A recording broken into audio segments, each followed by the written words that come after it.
Assalamualaikum warahmatullahi wabarakatuh. Salam sejahtera bagi kita semua. Perkenalkan, nama saya Hardi Dwi Imelda dari kelas 10 Perhotelan 2. Yang terhormat Bapak Yudi selaku Guru Mata Pelajaran Seni Budaya SMK Negeri 1 Banyuwangi dan teman-teman semua yang saya banggakan. Alhamdulillahirrabbilalamin, kita dapat bertemu kembali dalam keadaan sehat walafiat. Dalam kesempatan kali ini, saya akan mempresentasikan konsep budaya sebagai salah satu tugas dari mata pelajaran seni budaya.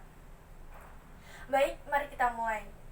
Dalam presentasi kali ini, saya akan menyampaikan 3 poin, yaitu yang pertama adalah pengertian atau definisi budaya dan kebudayaan. Nomor 2, menjelaskan wujud-wujud kebudayaan dan contohnya. Dan nomor 3, menjelaskan salah satu unsur budaya beserta contohnya.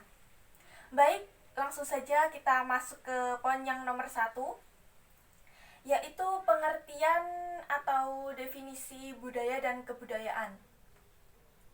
Budaya atau kebudayaan berasal dari bahasa Sanskerta, yaitu budaya, yang merupakan bentuk jamak dari kata budi yang berarti budi atau akal. Istilah kebudayaan juga merupakan terjemahan dari istilah kultur dari bahasa Inggris. Kata kultur berasal dari bahasa Latin color yang berarti mengolah, mengerjakan, menunjuk pada pengolahan tanah, perawatan, dan pengembangan tanaman dan ternak. Upaya untuk mengelola dan mengembangkan tanaman dan tanah inilah yang selanjutnya dipahami sebagai kultur. Untuk pengertian budaya, budaya adalah suatu cara hidup yang berkembang dan dimiliki bersama oleh sekelompok orang serta diwariskan dari generasi ke generasi. Budaya bersifat abstrak, kompleks, dan luas. Secara umum, pengertian budaya adalah mengatur agar manusia bisa mengerti bagaimana seharusnya untuk bertindak, berbuat, dan menentukan sikap ketika berinteraksi dengan orang lain. Sedangkan menurut Kamus Besar Bahasa Indonesia, budaya merupakan sebuah pemikiran, adat istiadat, atau akal dan budi. Sedangkan untuk pengertian kebudayaan, kebudayaan tidak bisa diartikan secara sederhana, sehingga terdapat berbagai definisi mengenai kebudayaan yang berasal dari gagasan para sarjana luar negeri. Definisi kebudayaan yang dikumpulkan oleh A.L. Kroeber dan C. Kluckhohn berjumlah sekitar 160 buah yang ditulis dalam buku berjudul Culture, A Critical Review of Concept and Definition. Kuncharoningrat, seorang tokoh antropologi di Indonesia, mendefinisikan kebudayaan sebagai keseluruhan sistem gagasan, tindakan, dan hasil karya manusia dalam rangka kehidupan bermasyarakat yang dijadikan milik diri manusia dengan belajar. Dalam definisi ini, kebudayaan bermakna sangat luas dan beragam karena mencakup proses belajar dalam sejarah hidup manusia yang diwariskan antar generasi. Berikut adalah definisi kebudayaan. Kebudayaan memiliki pengertian sebagai segala tingkah laku manusia dalam kehidupannya yang diperoleh melalui proses belajar. 2. Sedangkan kebudayaan adalah sesuatu yang akan mempengaruhi tingkat pengetahuan dan meliputi sistem ide atau gagasan yang terdapat dalam pikiran manusia, sehingga dalam kehidupan sehari-hari kebudayaan itu bersifat abstrak. 3. Kebudayaan dalam antropologi adalah segala tingkah laku manusia yang layak dipandang dari sudut kebudayaan sehingga bisa dikategorikan sebagai kebudayaan. Keempat, secara tata bahasa, arti atau makna dari kebudayaan diturunkan dari kata budaya, di mana cenderung ke arah cara berpikir manusia. Baik, itu tadi poin 1 yang sudah kita bahas. Lanjut ke poin yang kedua. Menjelaskan wujud-wujud budaya beserta contohnya. Kuncharoningrat membagi kebudayaan dalam 3 wujud, yakni pertama, sistem ide, kedua, sistem aktivitas, dan yang ketiga adalah sistem artefak. Bisa dibaca di sini ya. Kita masuk ke poin yang nomor 1, yaitu wujud kebudayaan sebagai sistem ide.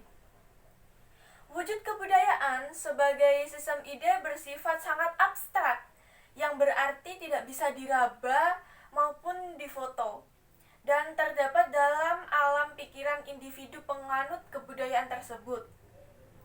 Wujud kebudayaan sebagai sistem ide hanya bisa dirasakan dalam kehidupan sehari-hari yang mewujud dalam bentuk norma, adat istiadat, agama, dan hukum atau undang-undang. Apa sih contoh wujud kebudayaan sebagai sistem ide? Contohnya adalah norma sosial yang dilakukan secara tidak tertulis dan diakui bersama oleh anggota kelompok masyarakat tersebut.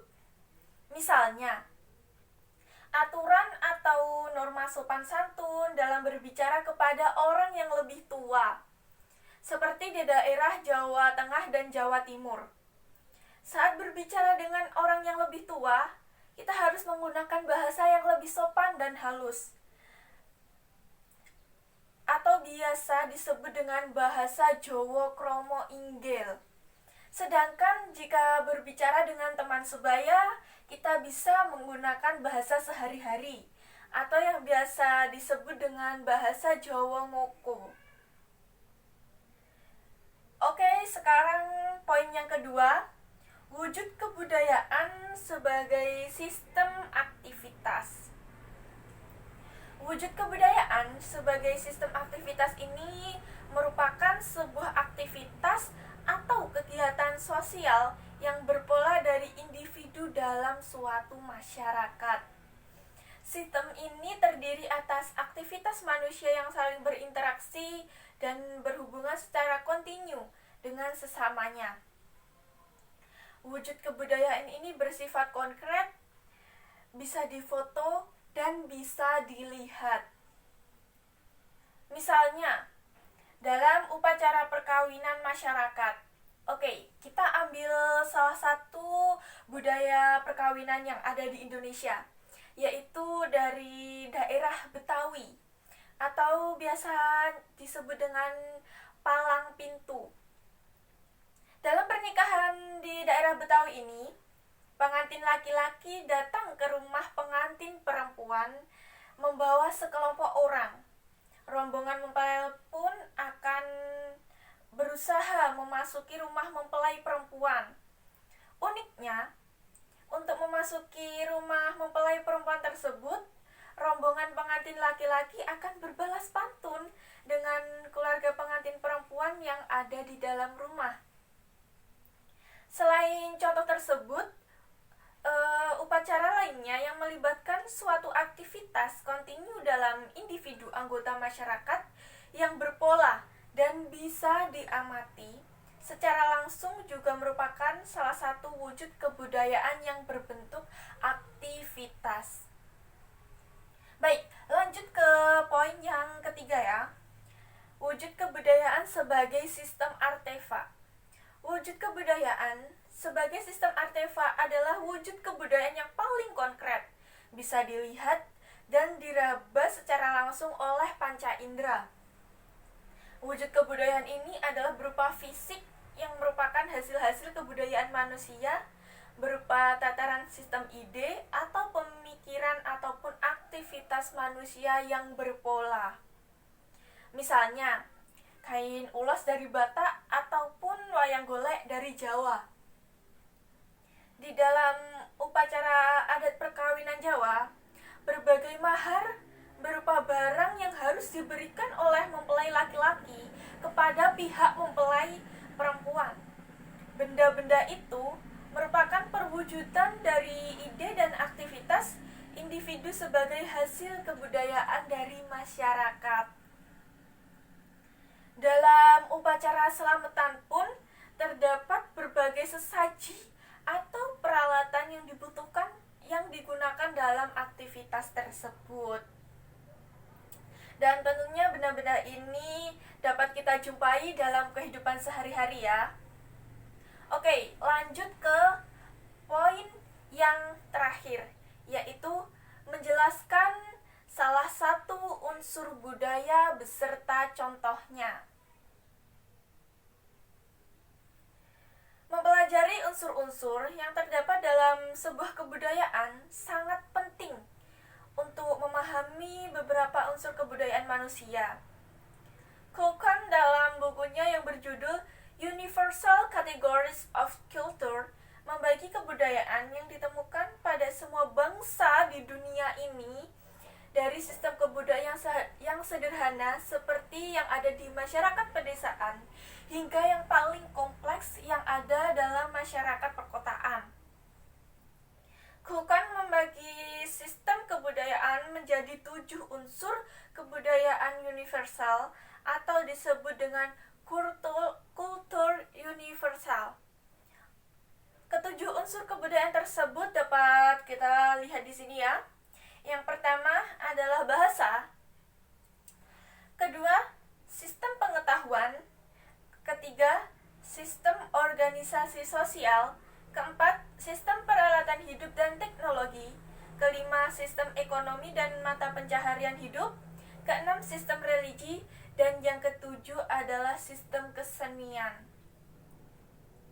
Kultural universal merupakan acuan bagi para antropolog dalam menyusun laporan etnografi setelah kembali atau sebelum melakukan penelitian ke lapangan. Oke, saya akan mengambil salah satu unsur budaya tersebut untuk dijelaskan. Saya akan mengambil yang nomor 1, yaitu sistem bahasa. Bahasa merupakan sarana bagi manusia untuk memenuhi kebutuhan sosialnya, untuk berinteraksi atau berhubungan dengan sesamanya. Dalam ilmu antropologi, studi mengenai bahasa disebut dengan istilah antropologi linguistik. Menurut Casing, kemampuan manusia dalam membangun tradisi budaya, menciptakan pemahaman tentang fenomena sosial yang diungkapkan secara simbolik dan mewariskannya kepada generasi penerusnya sangat bergantung pada bahasa. Dengan demikian, bahasa menduduki porsi yang paling penting dalam analisa kebudayaan manusia. Menurut Kuncoro Ningrat, unsur bahasa atau sistem perlambangan manusia secara lisan maupun tertulis untuk berkomunikasi adalah deskripsi tentang ciri-ciri terpenting dari bahasa yang diucapkan oleh suku bangsa yang bersangkutan, beserta variasi-variasi dari bahasa tersebut. Ciri-ciri menonjol dari bahasa suku bangsa tersebut dapat diuraikan dengan cara membandingkannya dengan klasifikasi bahasa sedunia pada rumpun, subrumpun, keluarga, dan subkeluarga. Menurut Kuncoro Ningrat, menentukan batas daerah penyebaran suatu bahasa sangat tidaklah mudah karena daerah perbatasan tempat tinggal individu merupakan tempat yang sangat intensif dalam berinteraksi, sehingga proses saling mempengaruhi perkembangan bahasa sering terjadi. Selain mempelajari mengenai asal-usul suatu bahasa tertentu ditinjau dari kerangka bahasa dunia, dalam antropologi linguistik juga dipelajari masalah dialek atau logat bahasa yang digunakan. Dialek yang digunakan tentunya berbeda-beda, seperti di daerah Jawa contohnya. Dalam bahasa Jawa, terdapat Jawa halus seperti yang digunakan dalam dialek Solo dan dialek Yogyakarta. Sedangkan dialek Jawa yang dianggap kasar seperti bahasa Jawa yang ada di Jawa Timur. Perbedaan bahasa menurut lapisan sosial dalam masyarakat disebut tingkat sosial bahasa atau social level of speech. Baik, terima kasih. Itulah presensi yang dapat saya sampaikan. Semoga dapat diambil amanahnya dan bermanfaat bagi kita semua. Apabila ada salah-salah kata maupun ucapan, saya mohon maaf yang sebesar-besarnya. Saya akhiri, wabillahi taufik wal hidayah. Wassalamualaikum warahmatullahi wabarakatuh.